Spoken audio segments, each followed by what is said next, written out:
Alrighty, we are finally back with the long-awaited Steel City update, where only a couple of days prior we were informed by Steel City Interactive that this update will not include the career mode. The big news here really is we won't be dropping career mode this year. So let's address the elephant in the room. Lack of meeting expectations is a common theme with Steel City Interactive. Over the course of its release, the Undisputed community have not only placed down their hard-earned money to help support the game's growth, a large majority of them have spent almost a year giving their time and energy to ensure Steel City have all the data they need to keep their development sprints on track. We provide the data, and it's left in the capable hands of Steel City to assess and then prioritize the data provided to them. This in turn would ensure that they deliver what was promised on launch, and I quote, "the most authentic boxing game to date." Sadly, for the past 9 months, many of us are left scratching our heads. Instead of prioritizing core issues in the game, such as stamina and power imbalances, as well as network issues and the online cheating epidemic, instead we would receive a host of variable changes to boxers, the introduction of new fighters and venues, as well as the focus on developing the AI in the lead up to introducing a campaign mode. Now perhaps there is logic for this, we don't know what goes on behind the scenes. However, with their most recent update 2 months prior, introducing a host of changes for the worst to movement speed, as well as an overpowered Larry Holmes, Steel City's lack of a hotfix for these new issues was for me the final straw, leading me to uninstall the game. Except of course, I'm back, covering the game once again. Reason being because anyone who has played this game in its early iterations understands the potential it has to being the greatest boxing game ever made. So let's find out if this update finally meets expectations.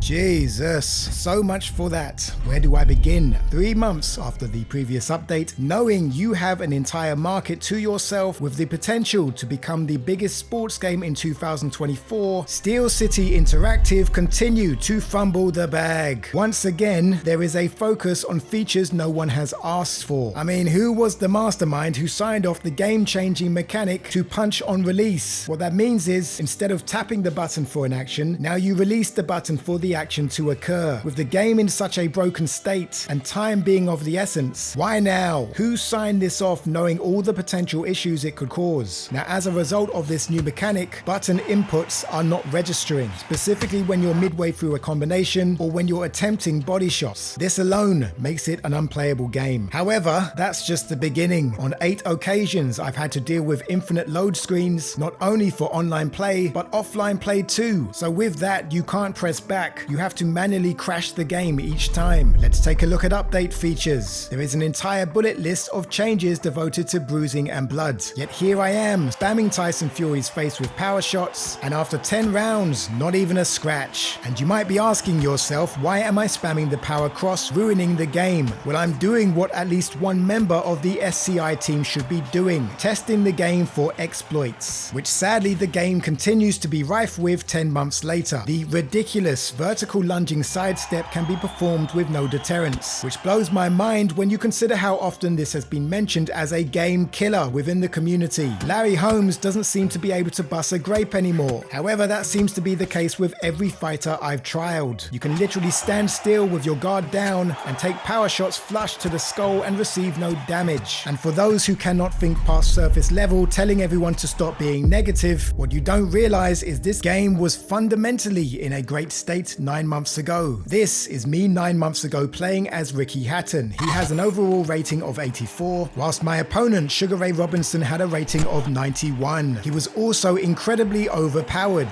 The difference back then is that you could always overcome adversity. Jabs had the ability to snap your head back. I understood as Ricky Hatton I had to stay on the outside, let my opponent wear himself out, and take advantage of angles. This was a period of time where body shots actually worked as combinations. So when I had Sugar Ray Robinson against the ropes, understanding that he had already exerted enough energy, I switched up to the body for the first time and it made an impact. He then began to panic, which made him easy to read. I'm able to slip the jab and knock him out flush. You can no longer play like this in Undisputed. Punches roll off your opponent like a bar of soap. It seems for regular shots, tracking has been minimized, but for power shots, they've been maximized. And this is why every online match you play, it becomes becomes a spam fest of power shots being thrown because there is no stamina deterrence. I guess the most important question is, where do we go from now? If this is the progress made thus far from Steel City, then all the signs suggest you will not be able to deliver a competent career mode anytime before June. So let's try and be constructive and look at ways we can pivot. A message to the company director, Ash Habib. I offer the following from my perspective as a senior UX specialist who has managed multiple agile development teams while spending over 12 years working in the trenches, my only point being that I am not a basement dwelling YouTuber. If you want to keep your dream alive, you need to reevaluate your team from top to bottom. Are you hiring people based on perceived trust or expertise? Are there too many cooks in the kitchen? If you don't know, you have to get yourself involved. Have one-to-ones. Pick your team's brain. You see, the truth is, any company in its infancy requires objective, brutal honesty. If you are surrounded by middle management who are focused on being positive and shunning others for being what they perceive to be negative, these are most likely yes men who are there to ride your coattails. Now, you might not see that because you reside in the bubble, but it's clear as day to me what your main issue is. As a startup, you should be focused on hiring specialists who are self-managed. Everyone should understand Scrum methodology. Development sprints should be led by either a product owner or, more appropriately, a UX specialist who understands the nuances of assessing, collecting, and prioritizing data.